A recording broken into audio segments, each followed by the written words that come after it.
Some women don't chase. They don't explain. They don't collapse into noise when something begins to fade.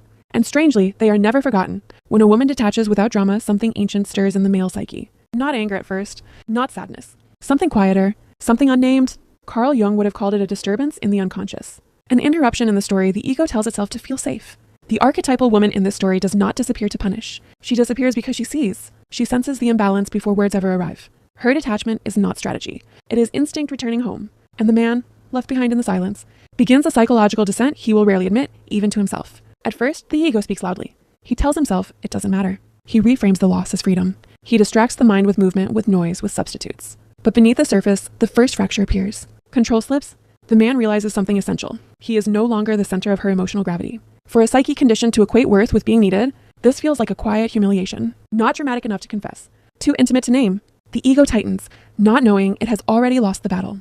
In Jungian terms, projection begins to collapse. The woman had become a mirror for his anima, the inner feminine that carries feeling, depth, intuition, and meaning. While she was present, he did not have to face that inner world himself. When she withdraws, the projection dissolves, and suddenly, everything he avoided internally stands alone with him.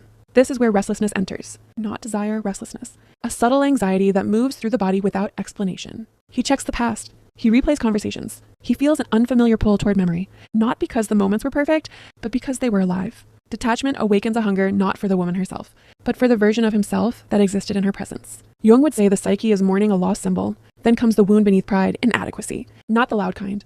The private kind. When a woman detaches with dignity, she does not confirm his fears, but she activates them. The unconscious asks a forbidden question. Was he enough? Trauma psychology explains this as an attachment rupture. When connection disappears without chaos, the nervous system has no closure. The mind circles endlessly, searching for threat, meaning, or blame.